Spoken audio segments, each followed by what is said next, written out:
عزیزان گرامی نہیں، اس نے دکاندار کے دکان کو دیکھا، دودھ پی لیا، ایک کٹورا بھر کے اس نے دودھ دیا، یہ دودھ آزان ہو رہی، میں اس کے احترام میں ایک صلوات ہدیہ کریں محمد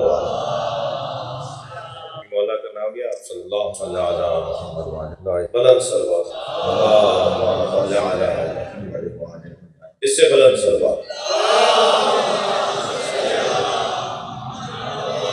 اس سے بھی بلند صلوات،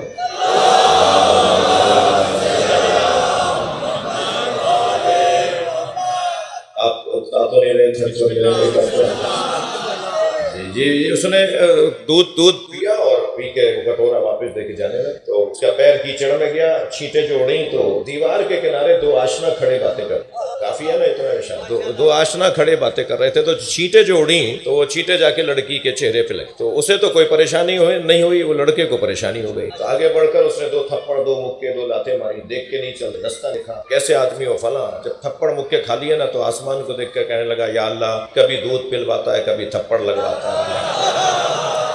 اچھا جیسے اس نے یہ کہا وہ لڑکی گری زمین پہ تڑپنے لگی، مر گئی، تو لوگ جمع ہو گئے، کہنے لگے بھائی یہ تو کوئی اللہ کا ولی ہے، اس نے بد دعا کی ہے، عورت مر گئی، تو کہنے نہیں میں نے کسی کو نہیں مارا، دو یاروں کا مسئلہ، ایک نے اسے مارا ایک نے مجھے مارا۔ یہ جو عاشق ہے نا، صلوات پڑھے ذرا محمد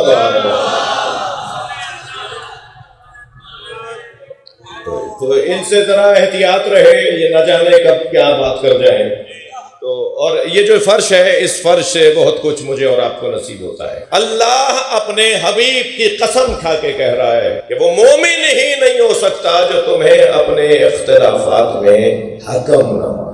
میرے نبی مومن نہیں ہے وہ شخص جو اپنے اختلافات میں آپ سے فیصلہ نہ کرواتا۔ مسلمانوں کے درمیان اختلافات کی دو قسمیں ہیں، کچھ عقائد کے اختلاف ہیں اور کچھ احکام کے اختلاف۔ عقائد کے اختلاف میں موٹے موٹے اختلافات اور احکامات کے اختلافات میں بھی موٹے موٹے اختلافات۔ مثلاً آپ ہاتھ کھول کے نماز پڑھیں، وہ میرا بھائی ہاتھ باندھ کے نماز پڑھتا ہے، وہ کہتا ہے ہاتھ باندھنا صحیح ہے، آپ کہتے ہیں ہاتھ کھولنا صحیح، وہ کپڑے پہ سجدہ کرتا ہے، سر رکھ دیتا ہے سجدہ کرتا ہے، آپ کہتے ہیں نہیں کپڑے پہ سجدہ نہیں ہوتا، پیشانی جو ہے وہ جا کے خاک پر ٹکے گا۔ اب اگر آپ مسجد کے کارپیٹوں کے اوپر خاک پھیلا دیں گے تو اور مسئلہ ہوگا، تو پھر خاک کو پانی میں گوندھ لیا جاتا ہے، اس کی ایک ٹکیا بنا لی جاتی ہے، اور پھر کیونکہ میرے معصوم امام نے، امام جعفر صادق علیہ السلام نے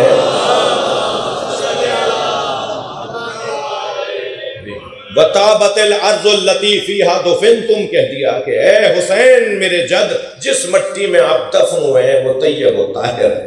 تو جب امام نے خاک کربلا کو طیب و طاہر کہہ دیا تو پھر خاک تو رکھنی ہی ہے، تو بہتر نہیں ہے کہ وہ والی خاک رکھ لیں کہ جسے معصوم نے طیب و طاہر کہا۔ ماشاءاللہ ماشاءاللہ، میں نے پہلی مرتبہ اپنے بھائی مصطفیٰ آباد اکاڑا میں، اور میں آج تک وہ ان کا بند ہوتا ہوں جب بھی اللہ نے زبان میں مصائب کے حوالے سے، خاص طور پہ فضائل بھی، اگر مصائب میں خاص محنت ذاکرین کا ویسے ہی میں معتقد ہوں۔ جس وقت میں میرے یہ اعتراف کرنے پہ مجھے سننا پڑتا تھا، اس وقت میں نے کسی سنی سنائی پر اثر نہیں کیا، تو اب تو لوگوں کو بات سمجھ میں آ گئی۔ یہ اہل بیت کے گلشن کی بلبلیں ہیں، جب یہ کوکنے لگتی ہیں تو گلشن میں پرندے بڑھنا چاہیے۔ صلوات پڑھنے ذرا محمد و آلہ محمد۔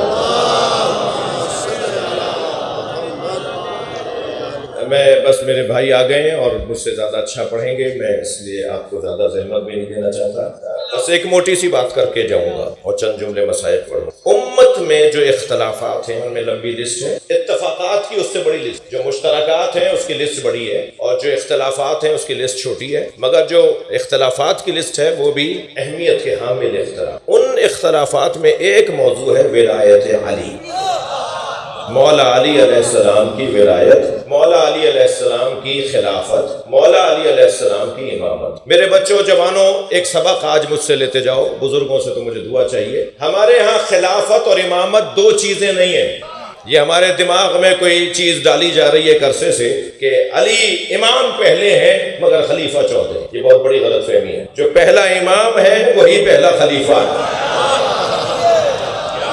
جو پہلا خلیفہ ہے وہی پہلا امام ہے۔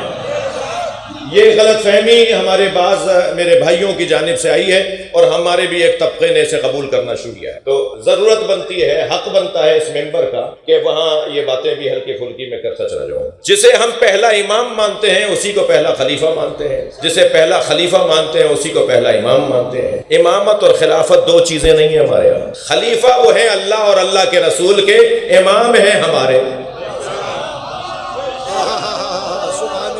اللہ کے تو امام نہیں ہے، وہ مولا علی رسول اللہ کے تو امام نہیں ہے. مولا علی ہمارے امام ہیں اور ہمارے خلیفہ نہیں ہیں. خلیفہ تو وہ اللہ اور اللہ کے رسول کے. لہذا جو اس رشتے سے دیکھیں تو خلیفہ، اس رشتے سے دیکھیں تو امام. یعنی لفظوں کو بدل کے کہوں کہ اگر اللہ کی طرف سے علی کو دیکھیں گے تو علی خلیفۃ اللہ، اور امت مصطفیٰ کی طرف سے دیکھیں گے تو علی امام امت مصطفیٰ. دو چیزیں نہیں ہیں، ایک ہی چیز کی دو عنوان ہیں، دو طریقے ہیں سمجھانے کے، دو زاویے ہیں، دو نگاہیں ہیں. ہم جسے پہلا امام مانتے ہیں اسی کو پہلا خلیفہ مانتے ہیں. ہر جگہ ایک ہی آواز، ہر جگہ ایک ہی پکار، ہر جگہ ایک ہی نعرہ. میرٹ پہ تقرریاں ہونی چاہیے، میرٹ پہ پارٹی ٹکٹس ملنے چاہیے، میرٹ پہ تبادلے ہونے چاہیے، میرٹ پہ داخلے ہونے چاہیے. ہم بھی 1400 سال سے مجلس اسی لیے کر رہے ہیں کہ نبی کے بعد میرٹ پہ ماننا چاہیے. اب وہ جو میرٹ پر اترنے والی ذات ہے وہ کون ہے؟ میں تو کسی کا انکار کر ہی نہیں رہا بھائی، ہمارا کام تو انکار کرنا ہے ہی نہیں. ایک ہاسپٹل کے اندر 4 ڈاکٹر ہوتے ہیں، آپ کیا ہر ایک سے جا کے علاج کرواتے ہیں؟ آپ اپنے بدن کے علاج کے لیے تلاش کرتے ہیں اس ڈاکٹر کو جو ان ڈاکٹروں میں بہتر ڈاکٹر ہے. آپ کو اگر قانون سے اپنا حق لینا ہے تو کیا ہر وکیل کے حوالے فائل کر دیتے ہیں؟ آپ دیکھتے ہیں کون سا وکیل ہے جو میرے مقدمے کو اچھا لڑ سکتا ہے. ہر جگہ آپ اسی قاعدے پر عمل کر رہے ہیں. تو بس اسی قاعدے پر عمل کرتے ہوئے دیکھنا ہوگا کہ نبی کے بعد کون ہے جو امت کو نجات دلوائے گا. بھائی تھکے نہیں تو میں ایک مثال دینے جا رہا ہوں. کائنات میں کوئی جوڑا برابری کی بنیاد پر نہیں ہے. ہمارے یہاں کہتے ہیں نا صاحب فلاں کا بیٹا فلاں کی بیٹی، وہ بھی بڑا خاندان، وہ بھی بڑا خاندان. ہاں بھائی برابری کی بنیاد پر رشتہ ہوا. کوئی بیوی کسی شوہر کے برابر نہیں. میری اور آپ کی کیا حیثیت ہے جب نبیوں کی بیویاں نبیوں کے برابر نہیں ہوئی؟ قربان جائیں جناب خدیجہ کی جوتیوں سے اڑنے والی خاک پر، مگر کیا جناب خدیجہ نبی مکرم کے برابر تھی؟ تمام تر عظمتوں کے باوجود بی بی خدیجہ نبی کے برابر تھی. اس پوری کائنات میں ایک ہی جوڑا ہے جو برابری کا بنا ہے، وہ علی و رسول کا جوڑا. صرف ایک جوڑا بنا ہے.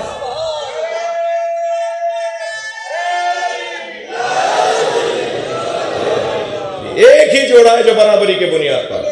اسی طرح ایک اور جملہ بھی ہمارے ہاں کہا جاتا ہے کہ رشتے آسمانوں پر بنتے ہیں. بھائی فلاں رشتہ فلاں کی بیٹی کا فلاں کے بیٹے سے ہوا ہے، یہ رشتہ آسمانوں پر بنا ہے. صحیح تو ہونا، رشتے تو آسمانوں پہ بنتے ہیں. بھائی رشتے آسمانوں پہ بنتے ہیں تو زمین پہ ٹوٹتے کیوں ہیں؟ رشتے آسمانوں پہ نہیں بنتے، رشتہ آسمان پر بنا ہے.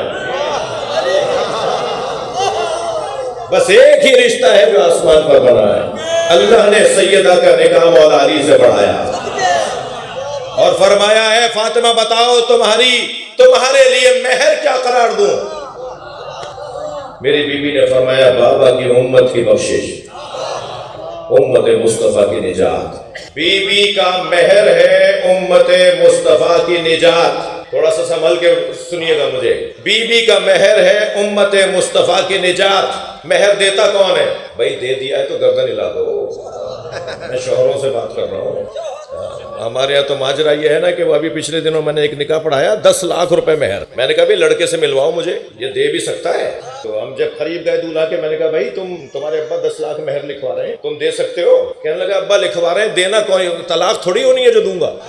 یعنی بعض لوگوں کے ذہن میں یہ ہے کہ مہر تو دیا ہی جب جائے گا جب طلاق ہوگا. میں نے کہا نہیں بھائی میں اتنے مہر والا نکاح نہیں پڑھا. اس کی تنخواہ کتنی ہے؟ اس کی تنخواہ 70,000. میں نے کہا 70,000 والا 10 لاکھ کیسے دے گا اگر بیگم نے مانگ لیا تو؟ ایک صاحب کہنے لگے یہ شوہر حضرات بیویوں سے ڈرتے کیوں ہیں؟ اس نے کہا بھائی سب کو پتا ہے اس لیے ڈرتے ہیں کہ ابھی تک قرضہ اتارا نہیں.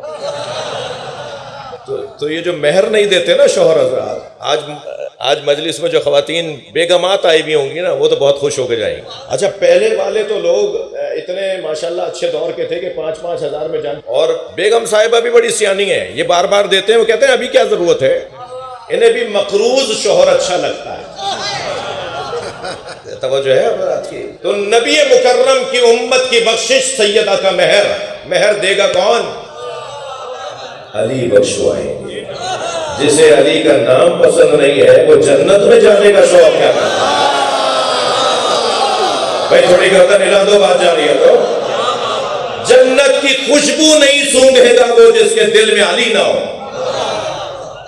جنت کے 8 دروازوں پر، اللہ کا کام بھی تو اللہ کا ہے، دوزخ کے 7 دروازے رکھیں، جنت کے 8۔ وہ جنت میں زیادہ بھیجنا چاہتا ہے، دوزخ میں کم بھیجنا۔ جنت کے 8 دروازوں پر لا الہ الا اللہ محمد رسول اللہ علی ولی اللہ۔ سنی کتاب کا حوالہ دے دوں، فرائض الصمتین علامہ الجوینی، یہ اہل سنت تعلیم کتاب۔ اس کے علاوہ بھی حوالے جنت کے 8 طرف، جنت پہ جب دروازے کی کنڈی بجتی ہے نا، ان لباب الحدیث سنا رہا ہوں، ان لباب الجنہ حلقۃ من یاقوتۃ حمراء، جنت کے دروازے پر سرخ رنگ کے یاقوت کی کنڈی لگی ہوئی ہے، علی صفاح الذہب، جو سونے کی تختی پہ جا کے رکھے۔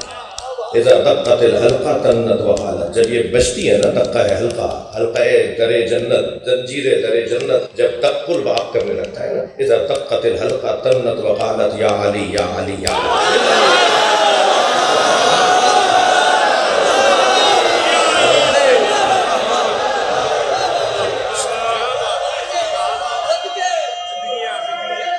بس مختصر کر رہا ہوں۔